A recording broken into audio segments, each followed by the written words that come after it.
हालांकि कहा जाता है संविधान जो है समानता के ग्राउंड पर बेस्ड है।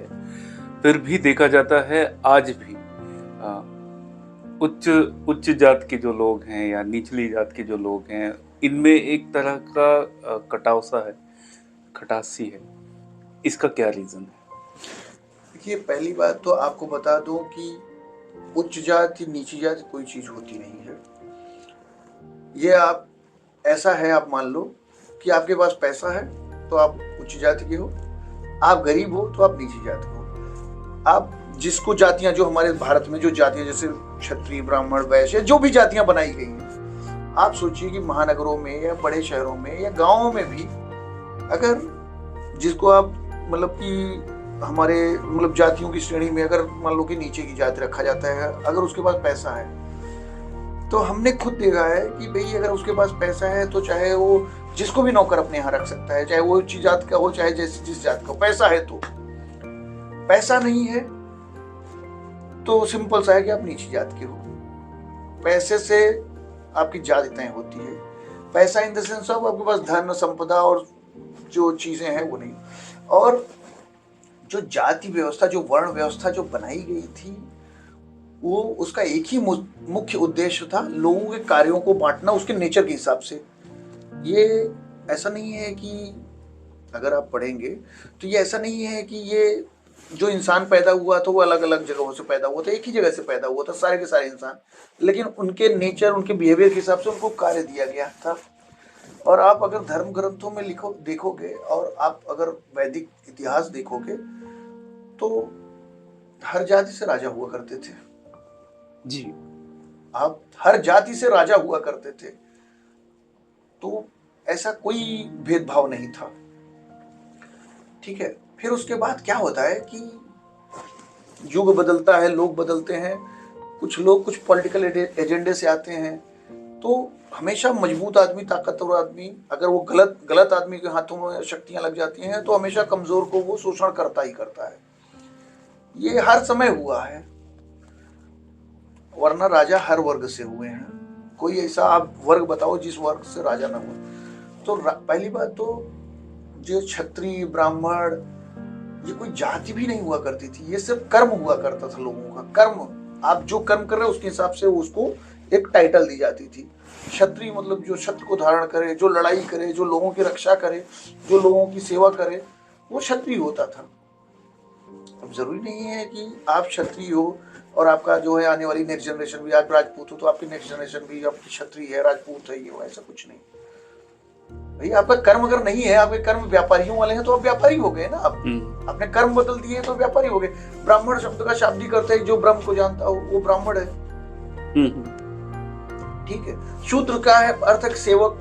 भाई जो आदमी जो है बहुत ज्यादा एजुकेटेड, जिसको समझ ज्यादा विकसित ना हो, वो लोगों की सेवा का कार्य करे ताकि उसकी भी जीवन चले। तो ये वो कॉन्सेप्ट था। और अगर आप देखोगे तो ये चारों के चारों जो है अभी जो भी वर्ण व्यवस्था थी, ये सबके सब एक ही माँ के बेटे थे। भाई जिस हिसाब से उनके कर्म थे उनको ये, और ये भी नहीं कहा गया कि ये हमेशा कंटिन्यू यही कर्म रहेगा इनका, यही इनकी जाति रहेगी, इनको यही करना पड़ेगा। तो ऐसा तो था नहीं। लेकिन फिर उसके बाद समाज को तोड़ने के लिए बहुत सारे लोग अपने पॉलिटिकल एजेंडा, अपना एक सत्ता चलाने के लिए कुछ ना कुछ नया गढ़ते रहते हैं, नया बनाते रहते हैं जी। वरना आप देखो कि जिस जो है रामायण को हम पढ़ते हैं वो वाल्मीकि जी ने लिखा था। वो वाल्मीकि जी कौन से समाज से आते हैं? आप जिनको आज लोग शूद्र की कैटेगरी में बोलते हैं, वाल्मीकि जी, आप सोचिए कि उनको इतना बड़ा संत माना गया। उनकी लिखी हुई धर्म ग्रंथ जो है पूरी दुनिया पढ़ रही, मतलब पूरे सनातन पढ़ रहा है। उस पे जो है लोग चर्चा करते हैं, उस पर रिसर्च करते हैं। वो हमारे लिए महान है, पूजनीय है। संत रविदास हमारे लिए महान है, पूजनीय है। तो ऐसा नहीं है। सिंपल से आपको बता दूं, जैसे आप हो, हम हैं, अभी हमारे बीच में किसी भी जाति का हो, मैले कुचेले गंदे कपड़े पहन के आया, अनहाइजीनिक आ जाए, सिंपल सा अनहाइजीनिक, सिंपल, क्या आप प्रेफर करोगे उसको अपने बगल बैठाना? नहीं प्रेफर करोगे। क्या आप अपने मतलब आप चाहोगे कि हमारे पास भी बैठे, हमारे जो है चेयर पे या बिस्तर पे बैठे, आप नहीं प्रेफर करोगे। वही आदमी एकदम साफ सुथरा, एकदम हाइजीनिक बन के आए तो हम कभी नहीं पूछेंगे कि भैया मेरे कौन हो, तुम बैठो।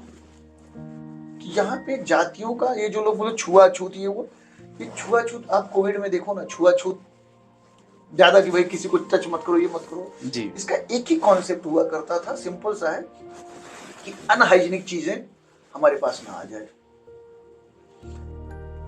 अब जो आदमी मजदूरी कर रहा है, जो आदमी खेतों में काम कर रहा है, वो अनहाइजीनिक हो ही जाता है। अब सब अगर वो साफ सुथरा होके आएगा तो ऑटोमेटिकली उसको प्रेफरेंस मिलेगा। आज भी हम देखते हैं कि जो लोग अच्छे पदों पे बैठे हुए हैं, वो किसी भी कास्ट के हों, उनको जो है रिस्पेक्ट मिलता है। अब जैसे बाबा साहब अम्बेडकर को बहुत जगह पे जो है सब जिल्लत झेलनी पड़ी है, प्रॉब्लम हुई, उनको प्रताड़ित किया गया, मतलब एक तरह से परेशान किया गया। तो ये परेशान करना, ये पॉलिटिकल एजेंडा होता है। हर एक होता है ना कि ऑफिस पॉलिटिक्स, कॉर्पोरेट पॉलिटिक्स।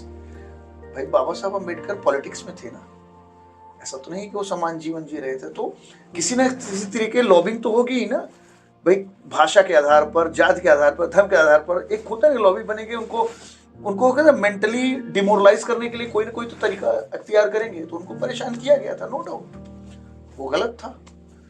पर इसका ये मतलब नहीं है कि पूरा का पूरा समाज ही, मतलब समाज के लिए आप वही एक मेंटली वही धारणा बना लो, ऐसा तो नहीं था।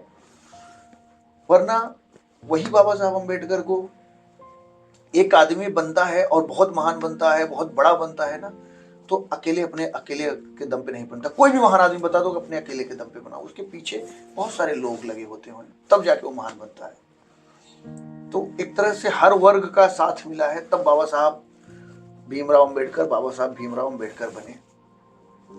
मानते हो कि नहीं आप इस बात को? हर वर्ग का साथ उनको मिला है, ठीक है। और रही बात जितनी भी चीजें कि उन्होंने धर्म बदला, उन्होंने बुद्धिस्ट अपनाया, तो कहीं ना कहीं वो पॉलिटिक्स के शिकार हुए थे। और जब आदमी पॉलिटिकली टॉर्चर होता है, पॉलिटिक्स से उनको चुनाव हराया गया था, कितना सारी चीजें उनके साथ हुई थी, तो पॉलिटिकली शिकार होता है, तो कहीं ना कहीं वो नया रास्ता ढूंढता है, वो विद्रोह का रास्ता अपनाता है। तो उन्होंने बुद्धिज्म बना, तो बुद्धिज्म कहीं अलग धर्म नहीं है, ये सनातन से ही निकला हुआ एक संप्रदाय है। ऐसा नहीं है कि बाबा साहब के पास जो है इस्लाम नहीं, मुसलमान नहीं गए थे, बोले कि भाई आप इस्लाम में शामिल हो जाओ, यहाँ पे कोई जाति भेदभाव नहीं है। तो उन्होंने सवाल किया कि आपके यहाँ ये जो अहमदिया है या ये जो भी है, इतने सारे शिया हैं, सुन्नी हैं, इतनी सारी जातियां हैं, ये क्यों नहीं है? मतलब ये क्या है? अगर हमारे आपके यहाँ भेदभाव नहीं, आप भी तो उनसे आपस में लड़ते हो। फिर उसके बाद क्रिश्चियंस गए तो बोले कि भाई मेरे यहाँ क्रिश्चियन अपना लो। तो उन्होंने बोला कि भाई ये रोमन कैथोलिक, ये क्रिश्चियन, वो क्रिश्चियन, ये सारे आप में भी तो आपस में लड़ रहे हो, तो कहाँ एक हो आप बोले आप में भेदभाव नहीं है, वहां भी तो भेदभाव है, तो मैं कौन सा बनूं? तो उन्होंने खुद अपना रास्ता निकाला, बुद्धिज्म। तो वो कहीं ना कहीं विचारधारा एक ही थी, गौतम बुद्ध। कोई ऐसा नहीं है कि किसी एक उन्होंने विशेष वर्ग देखकर, गौतम बुद्ध क्षत्रिय थे, राजपूत थे, एक राजा के लड़के थे। फिर उन्होंने जो है उन्होंने बौद्ध ज्ञान प्राप्त किया, मतलब बौद्ध ज्ञान जिसको बोलते हैं, उन्होंने जो है ज्ञान प्राप्त किया और लोगों को जो है समान, मतलब एक तरह से समानता का अधिकार की पहली लड़ाई तो उन्होंने लड़ी।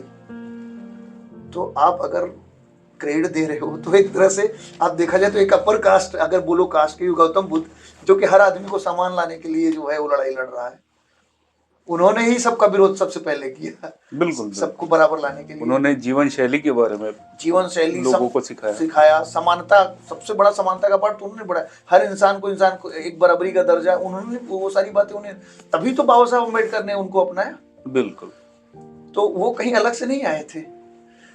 तो अब जब उनके साथ पॉलिटिकल एजेंडे के तहत भेदभाव हुआ, फिर जब संविधान बना, संविधान जहां जहां से जिन कंट्रीज से लिया गया, जो भी उसके वर्ड, और वही लिया गया है भी, जो चीजें हमारे यहाँ सुटेबल हो, चीजें हमारे यहाँ जो कि सबको बैलेंस कर सके, सबको लाए। जो लोग नीचे हैं उनके लिए थोड़ा विशेष अधिकार, ताकि वो भी ऊपर आ जाए, बराबर आ जाए, सबको बराबरी की। तो जब संविधान बन रहा था तो वहां पे सारे के सारे जो है आप देखो, मतलब 80-90% सब अपर कास्ट के ही थे, उन्होंने तो सहमति दी ना, अगर वो सहमति ना देता तो ये संविधान ना बनता। तो ऐसा नहीं है कि जो कड़वाहट है किसी जाति विशेष को लेकर लोगों के अंदर या किसी वर्ग विशेष को लेकर, ये कड़वाहट मेरे हिसाब से जायज नहीं है, ये कालजयी नहीं है। जो था अब नहीं है, तो ये कड़वाहट लोगों के अंदर नहीं होनी चाहिए। अगर आज जो है ना वो ना होते ना तो शायद ये संविधान ना होता। और इसका एग्जाम्पल भी बता दूं कि जोगेंद्र नाथ मंडल थे। जोगेंद्र नाथ मंडल आजादी के बाद वो जिन्ना के साथ चले गए। उनको मतलब ये हुआ कि हाँ बराबरी नहीं, बराबरी का दर्जा नहीं मिलेगा, जिन्ना के साथ चले गए। और मोहम्मद अली जिन्ना के साथ गए और काफी जो है जो शेड्यूल कास्ट के लोग उनके साथ गए। लेकिन फिर क्या हुआ, उनको कानून मंत्री भी बनाया गया। फिर क्या हुआ, थोड़े दिन बाद जो है सारे लोगों को बुला गया कि भाई जो उनके साथ जोगेंद्र नाथ मंडल के साथ गए थे उनको बुला दिया कि या तो इस्लाम में कन्वर्ट हो जाओ, वरना उनके घर पे उनकी माताओं बहनों का रेप हो जाता था वहां पे। तो ये सब देख के जोगेंद्र नाथ मंडल ने जब जिन्ना से संपर्क करने की कोशिश की तो जोगेंद्र नाथ मंडल को समझ में आ गया कि यार यहाँ तो मैं भी अब सुरक्षित नहीं हूँ। तो भाग के जो है आए बंगाल में। उसके बाद गुमनामी की जिंदगी जिए और मर गए। क्योंकि अभी वो किससे कहने जाते हैं, उन्होंने तो निर्णय अपना लिया था ना, उन्होंने तो इसको मतलब कि एक तरह से रिजेक्ट किया था ना। भारत के संविधान को भी रिजेक्ट किया था, भारत की जो मूल भावना है उसको रिजेक्ट किया था। यहाँ का मतलब कि पूरा का पूरी व्यवस्था को ही रिजेक्ट करके वो गए थे ना। तो अब कैसे आए, फिर गुमनामी की जिंदगी जिए और मर गए। तो कहीं ना कहीं ये जो पूरा समाज की संरचना हुई है वो सबने मिलके बनाई है, सब मिलके हुआ है। बीच में लोग भड़काने के लिए भी, भाई अंग्रेजों ने भी तो भड़काने के लिए भी, अंग्रेज हो गए मुगल हो गए, भड़काने के लिए तोड़ने के लिए भी तो बहुत सारी चीजें रचना कर सकते हैं। आप बोलते हो कि भाई मेरे ये हुआ था, ऐसी प्रताड़ना हुई थी, ये टैक्स लगाया गया था, यहाँ पे ऐसा हुआ था। तो कुछ जगहों पे होता है, पॉलिटिकल एजेंडे हुए होंगे। आप बताइए जिस गांव में या जिस इलाके में किसी भी कास्ट की, वो कोई भी कास्ट का हो, उसकी संख्या ज्यादा है, वो चाहे लोअर हो चाहे अपर हो, और जिस कास्ट की संख्या कम है, तो रूल कौन करता है? जो संख्या में ज्यादा है। ये प्रकृति का नियम है, इसमें कोई वो नहीं है कि भाई ये जाति विशेष से आया है। तो ये हमेशा चलता रहेगा और आगे भी ये चलेगा। ऐसा नहीं है कि ये जाति और ये भेदभाव खत्म होंगे, आगे भी चलते रहेंगे। ये पॉलिटिकल एजेंडे के तहत चलते हैं, ठीक है। और आप बताओ, अब सिंपल सा एग्जांपल दूं कि जहां पे सिर्फ जिस गांव में सिर्फ एक ही जात के लोग हैं, क्या वो लड़ते नहीं आपस में? क्या एक दूसरे को नुकसान नहीं पहुंचाते? क्या वहां पे एक दूसरे का मर्डर नहीं होता? क्या एक दूसरे को प्रताड़ित नहीं करते? वहां पे भी तो करते हैं लोग। तो सिंपल सा है कि सब पढ़ें, सब आगे बढ़ें, सबका समाज है। और ये जितना भी मन में भेदभाव है चीजें खत्म करें। और मैं तो सरकार से ये भी अपील करूंगा कि ये जितना भी सरकार राजनीति कर रही है कि मतलब लोगों को लुभाने के लिए, देखो सरकार कहीं ना कहीं बार बार ये बढ़ा दो, रिजर्वेशन बढ़ा दो, ये चीजें कर दो, वो कर दो, ये राजनीति कर रही है। आप लोगों को शिक्षित बनाओ ना, शिक्षा फ्री कर दो। आप लोगों को भोजन, जो आदमी अगर भोजन अफोर्ड नहीं करता तो उसको भोजन दो ना। आइडेंटिफाई करो ना, लोअर इनकम ग्रुप कौन है, उनको आइडेंटिफाई करो, उनको जो है उनके इनकम के हिसाब से उनको सुविधाएं प्रोवाइड करो ना। सारा भेदभाव खत्म हो जाएगा।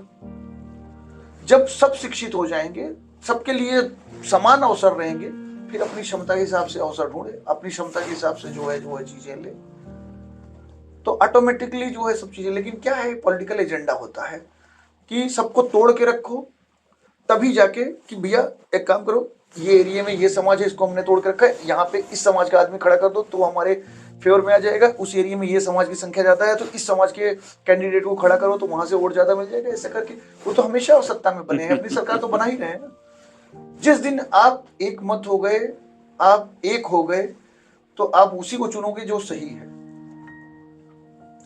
आप देखते हो कि कई बार चाहे अब बंगाल हो, चाहे जो है महाराष्ट्र हो, या गलत सरकारें चुन के आ जाती हैं। उसका कारण क्या होता है? चुनने वाले वोटर तो हम ही है ना, सरकारें गलत आती है ना। उसका कारण यही है कि हम टूटे हुए हैं, हमको समझ में ही नहीं आता कि कौन हमारे हित में काम कर रहा है, कौन हमारे जो है। अल्टीमेटली न्याय के पक्ष में सबको बात करनी चाहिए। लेकिन लोग क्या करते हैं, न्याय अभी जो है बहुमत के आधार पर न्याय नहीं रह गया कि बहुमत जहां पे है उसके फेवर में हो। तो फेवर में जब कोई चीज हो बहुमत के आधार पर, तो न्याय कहाँ है? न्याय का मतलब ये होता है कि सही क्या है गलत क्या है, तो सही और गलत पे बात होनी चाहिए ना। बिल्कुल। मतलब शिक्षा और भोजन यही बेसिक नीड है। आदमी अगर स्वस्थ है, सही है, तो शिक्षा और भोजन उसको मिल जाए, परिवार चल जाए, उसके बाद सबके लिए समान अवसर है।